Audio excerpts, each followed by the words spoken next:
opportunity and they dare. So I think it's true, like you said, youth are not homogeneous, you know. When you do a youth campaign, for example, right now we are having youth policy in youth peace and security, YPS. It's ongoing, a national youth policy.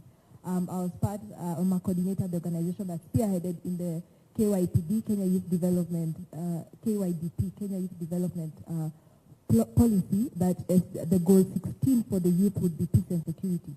So I've seen in the past 5 years, I've seen the different 5 categories of youth, those who dare to do, those who are waiting for money, and then those who are expecting to maybe be dictated. They don't want to lead. They want to see someone rise, someone show the way, and then, so they're the ones who are waiting to follow.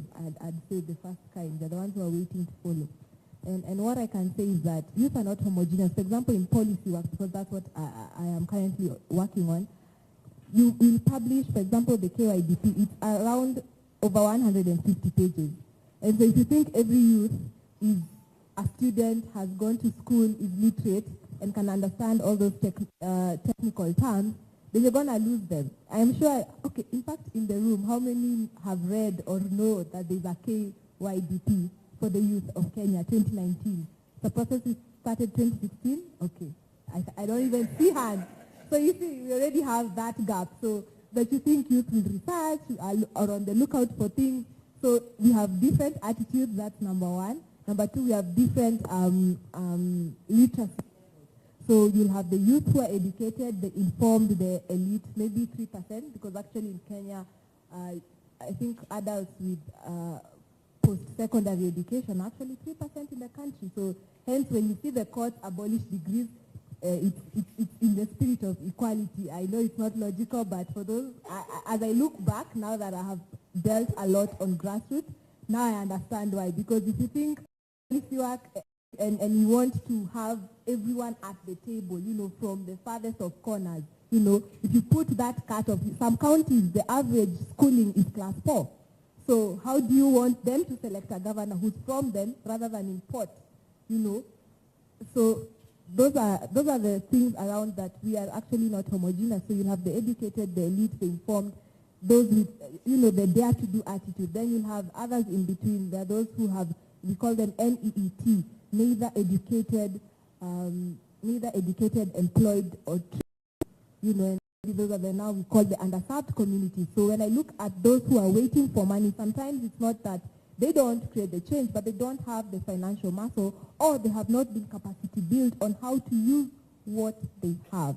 Because a good number of youth just use what they have, and I'll get to the examples later from my experience. And then now to the first category of those waiting for opportunity or waiting to be led, again, there now comes the place of education, because for you to be able to inculcate, you can't assume that everyone's just going to be a change maker, or that, you know, their parents have taught them, you know, do good, you know, even this thing of SDGs and what it's about, you know, a good number of people, I'm sure, sustainable development goals is a term that they have never had, you know, if it's not put in the curriculum. Yeah. So there's a place for education. Yeah. There's a place for education. There's a place of engaging the youth at the level. So KYDP, I use it as an example.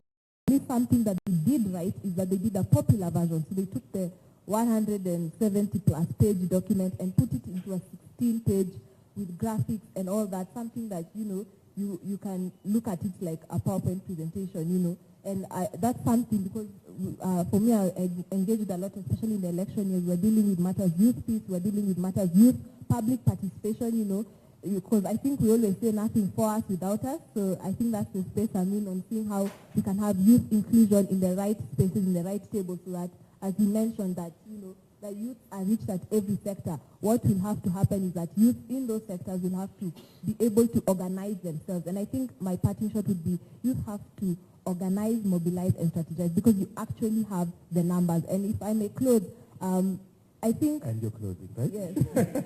Yes, and I think there's something he mentioned, capacity building, but I think other than capacity building, I think we can't ignore the place of resource. Like, we have to put resource into capacity building. Yep. Otherwise, things are not automatic. Thank you for that. there's something that is coming out, and it's coming out, I feel it, and I don't know if the audience is also hearing the conversation and sensing that there's one sort of, if I can call it a dot that keeps on being connected as all of you speaking. Purity, I'm bringing you into this conversation shortly. It's one we need to realize that youth, as much such as Education for All Children, Young Scientists of Kenya, World Reader, Get One, access to information, Trace Academia, and World Reader, doubts in the room.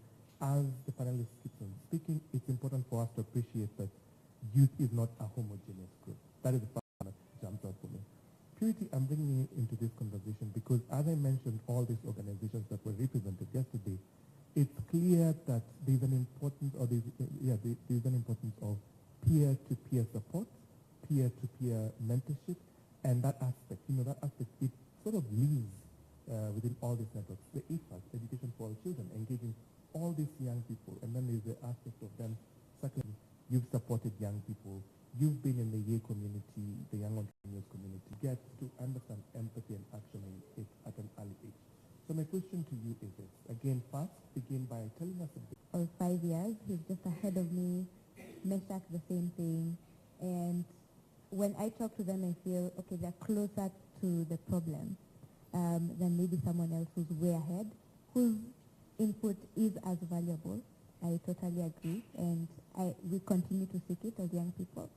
But peer-to-peer learning is, from my experience, has been important in terms of just knowing that if Eliud has been there and he's still going, and I'm in that situation now, all of them. So sometimes I see this opportunity and I want it, and this one, and this one, and this one, and this one, this one, and this one, and this one. And the moment I send up all of them, I end up doing none of them. So for instance, I like the fact that because we're having so many conversations about the youth, about other groups, then there's so many initiatives on the youth that have come up. So a good example for me is Young Entrepreneurs. So the platform itself there's a website, right, in which you connect to other young entrepreneurs throughout the world, which is a great resource. People like me who are going courses, and it's amazing how you can sit down after school and think, I think I'm done. And then you take a course on exporting coffee to China on the YE website, and you realize, wow, I know.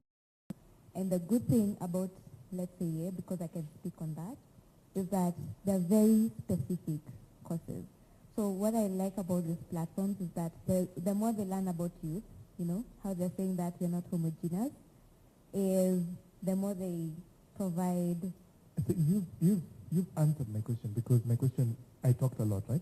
Mm-hmm. But the meat of all that was, do you see peer-to-peer as a core part of these, network building processes? Do you see the approaches that, say, for example, that were being discussed, working for young people? So you've been able to touch a bit, on that. Yeah. So do you have any addition to what you said, or you feel you're good? I think we can stop there. We can stop there. Yeah. And just to include, I'll be including the audience shortly, and I see my mic guy is around, so I will need two more mics, please. Challenges, opportunities in transforming growing up, learning, work, and innovation experiences for youth in Africa. So the challenges and the opportunities. From these discussions that we've had and being young people ourselves, we are familiar